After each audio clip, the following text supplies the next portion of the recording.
Okay, so I've mentioned the topic a couple of times now. 2 videos have been done before this, mind you, so this is kind of leading on from those 2. But I've hit this topic twice now, I think, about AI. The important thing to really understand about AI, even though it's a threat, yeah? AI is a threat, in case you haven't had any of the memos, or you haven't heard any of the warnings from any of the big scientists or names, people like Elon Musk, right? I know I mentioned him quite a lot, but he is leading the way with his neural net and whatnot. So he's kind of someone you need to look out for. So you didn't get that warning. Okay, well, let me give you this warning, what the whole AI program is about. It's not about what they're building in terms of what the AI is able to do. It's about consciousness itself.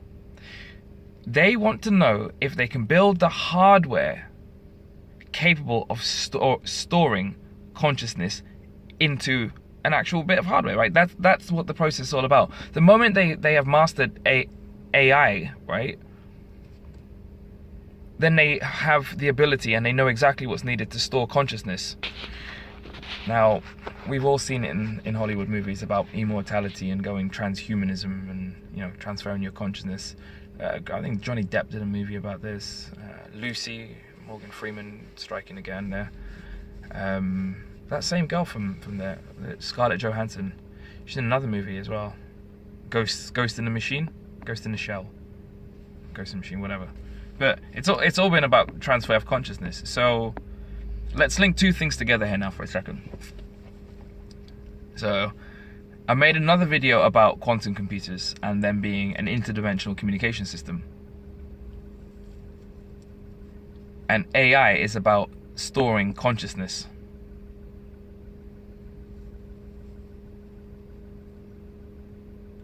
So if you were in a dimension that was non-physical, you would need something to bring you into this dimension.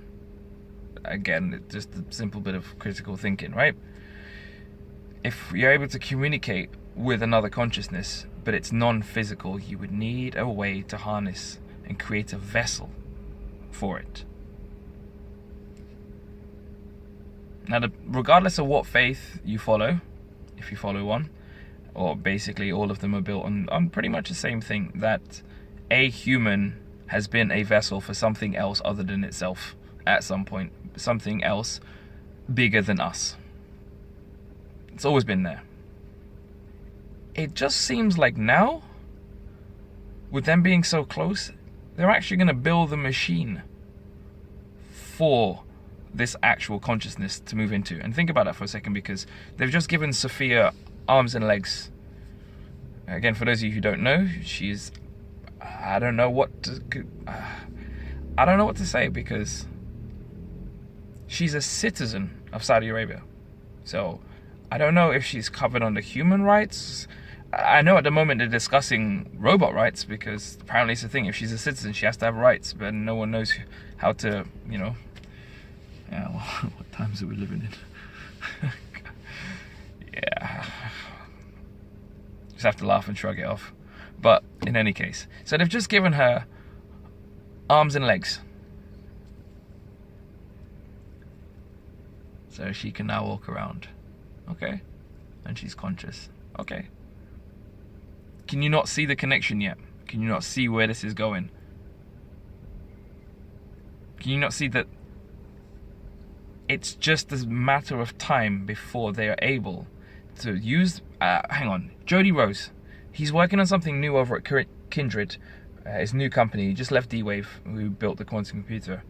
I'm not sure exactly what the new technology is, but if I have a guess, and with this stuff I'm usually right, he's working on the last component to extract the consciousness from the other dimension through the D-Wave quantum computer into an AI-built hardware unit here in this dimension, which is obviously used to control a robot.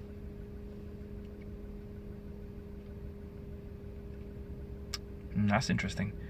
And you probably would have seen in the news recently as well that I think it's Japan really leading the way with sex robots, making them very realistic.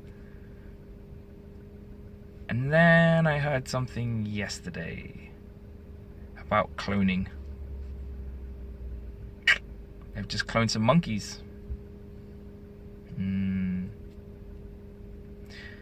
Funny thing is, if you clone the human body, it would still need something to run it. Yeah, this thing here is just hardware. When this goes, this shuts down. So you need the hardware here.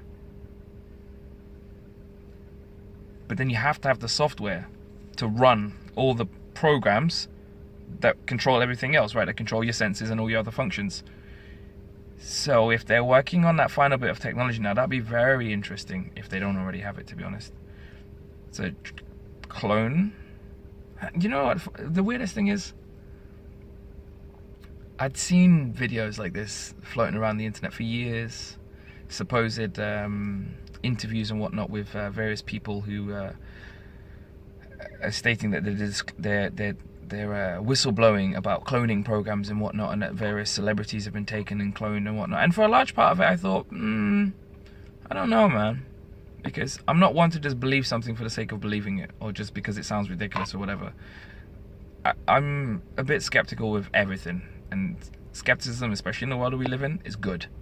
Yeah, it's good. It's called personal preservation. And that's the thing people need to remember. Bloody Pokemon Go, people walking into rivers and whatnot. Where is it there, you know? Gosh. So you can now see that it's only a matter of time before they're able to extract what they need from the other dimension, run it through a program, and give it a body.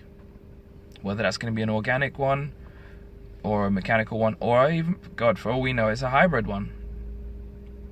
But they're now telling you that they have the technology to do it. And that should really, really, really worry you. That should worry you. You have to understand, governments work in a very, very funny way. They tell you about things that they no longer need. And they work like this because if you wanted to win in a game of chess, you wouldn't tell everybody what your strategy would be, would you? You just wouldn't, right? You would tell them and explain about it after you've won the game. So that's what governments do. Information control, basically, because it's safety, right? We all know things get classified as classified and secret and whatever else. And it's because they have to control what other people know about them. So governments only really tell you things that they don't need anymore. It's outdated. So don't listen to anything that you hear in mainstream media and think, oh my God, that's the new groundbreaking stuff, because in actuality it already existed a long time before that. They just didn't tell you.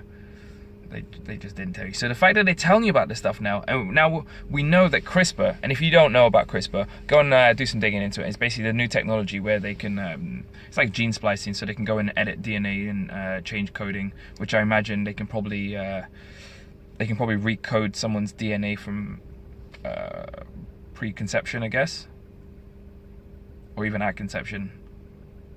In whatever case, they can edit human DNA. So have a look at that. I think it's got a major part to play, but there's going to be so much more news coming out this year. Oh my gosh. I mean, it sounds like I'm excited, but I am, because I guess it's been written that all of this stuff has to happen, and I'm excited because the more the stuff's happening, people are starting to see it, and people are starting to wake up, right? And that's exciting, because people are waking up. At what rate? Now that remains to be determined, but people are waking up. So it's sad times. It's exciting, but it's very sad times. Side note, Yemen. Just Google. Terrible. And that's just one place. Mongolia. Google. So many places. So many things. This very existence is in absolute turmoil. It's chaos everywhere. Just not seeing it. I'll end it on this note. It's the note that I always like to carry in all my videos. Stop looking down, start looking up. Stop looking in your phones, start looking around you. Look up, see what the chemtrails are. Don't know what they are? Google them. Look at my other videos about chemtrails. So many people have videos on chemtrails. It doesn't matter what social media platform you're on, everyone's got them up. See what they are if you don't believe them. And if you do already, and you already know about chemtrails, well done you.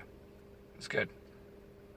If it's the first thing that you've touched on, it means you've got a lot further down the rabbit hole to go. But you can only really start to understand and piece things together when you go down the rabbit hole, and you got to pull the illusion off. You've got to pull the veil, right? You've got to see what's really happening there. And if chemtrails is old to you, then can someone please tell me what the hell exactly is it for? Because still no one can't tell me. I still can't figure out exactly what it's for. Yes, I know what it does, okay? But it seems to be multifaceted. So what is the main objective of the chemtrails? If you know, I would love, absolutely love. Down below, comment, let me know.